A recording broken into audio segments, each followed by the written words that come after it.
تو وہ میں نے قصہ سنایا تھا نا اذان والا, وہ اذان والا میں نے واقعہ سنایا تھا نا, اس سے پتہ چلتا ہے کہ بیوقوف دنیا میں ہول سیل کے حساب سے موجود رہتے ہیں. میں نے یہ واقعہ بیان میں سنایا. اچھا, جن کا واقعہ ہے نا وہ آج مجھے فجر میں ملے, انہوں نے کہا مفتی صاحب آپ نے آدھا سنایا آدھا چھوڑ دیا. تو میں نے کہا اچھا, آج کی بات ہے, آج فجر کے بعد انہوں نے مجھے پورا واقعہ سنایا. پھر انہوں نے کہا اب یہ بتائیں پورا. انہوں نے کہا وہ آدھے میں وہ مزہ نہیں ہے جو پورا واقعہ ایسے تھا. انہوں نے کہا نیٹ پہ سنا نا یہ واقعہ, وہ انہی کا قصہ ہے. انہوں نے پھر مجھے پورا واقعہ سنایا. بہت سے لوگ ہیں جن کو یہ واقعے کا پتہ نہیں ہے, تو یہ واقعہ اس پر کہ بیوقوف دنیا میں ہول سیل کے حساب سے موجود رہیں گے.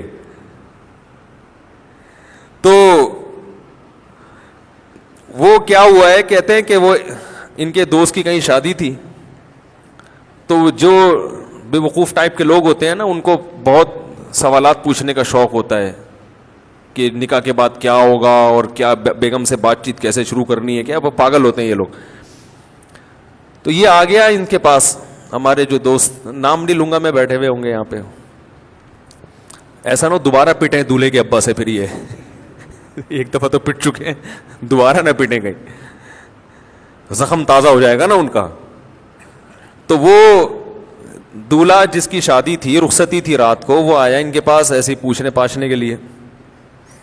تو انہوں نے بتایا کہ بھائی دیکھو, زوجہ کے پاس جانے سے پہلے اذان دینی ہے تم نے. اس کا فائدہ یہ ہوگا کہ نرینہ اولاد پیدا ہوگی صحت مند. میں نے تو صرف اتنا واقعہ سنایا تھا. انہوں نے کہا کہ پورا اس طرح ہے کہ اذان بھی کسی اونچی جگہ پہ کھڑے ہو کے دینی ہے.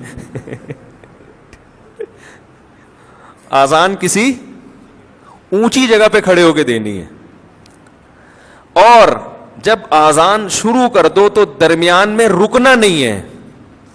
درمیان میں رک گئے معذور بچہ پیدا ہوگا. ٹھیک ہے نا. اب یہ جناب شروع ہو گیا, مذاق کیا تھا اس نے, مذاق کیا تھا, وہ سیریس ہو گیا. اب وہ دلہن بیٹھی بھی ہے, یہ ڈریسنگ ٹیبل پہ چڑھ گئے نا, اس سے زیادہ اونچی جگہ ان کو نظر نہیں آ رہی تھی. تو شکر ہے الماری پہ نہیں چڑھا. الماری پہ سے نہیں چڑھے کہ بھائی جب چڑھ جاتا الماری پہ تو کھڑے ہونے کی جگہ نہیں تھی. وہ بیوی کہتی کسی بندر سے میری شادی ہو گئی ہے. وہ ایک آدمی گیا نا نفسیاتی ڈاکٹر کے پاس کہ مجھے وہم ہو گیا کہ میں بندر تو نہیں ہوں. تو ڈاکٹر نے بولا پنکھے سے اترو گے تو میں علاج کروں گا نا اپنا, پنکھے سے تو نیچے اترو. تو ڈریسنگ ٹیبل پہ کھڑے ہو کر انہوں نے اذان کہنا شروع کی. اب وہ دلہن پاگل ہو گئی, چیخنے لگی یہ کیا کر رہا ہے بھائی, پاگل تو نہیں ہے. اور جا کے نا دروازہ بجا رہی ہے. تو یہ اذان کے دوران اس کو کہہ رہے حی علی الفلاح, اس کو اشارہ کر کہ نہیں کرو. اذان بھی چل رہی ہے, حی علی الصلاح حی علی الفلاح, اور اشارہ کر رہے کہ نہ نہ نہ.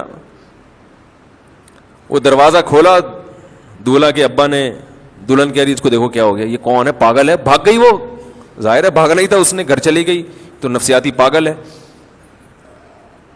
تو وہ صاحب مجھے سنا رہے تھے کہ صبح دولہے کے ابا آئے, انہوں نے پہلے دولہے سے تفتیش کی نا کیا ڈرامہ ہے بھائی. تو اس نے بتایا وہ فلاں صاحب نے. تو کہہ رہے صبح آتے ہی انہوں نے گریبان سے پکڑا, بات چیت شروع کرنے سے پہلے مکے لگانا شروع کر دی. کہہ رہے میں پوچھ رہا ہوں مسئلہ کیا ہے.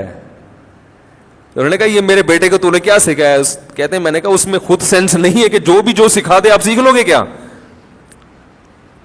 کیا خیال ہے بھائی, یعنی کوئی بھی کچھ بھی کہہ دے تو آپ اس پہ عمل شروع کر دو گے. اس میں اتنی عقل نہیں ہے تو مکے تو اس کے لگاؤ جا کے.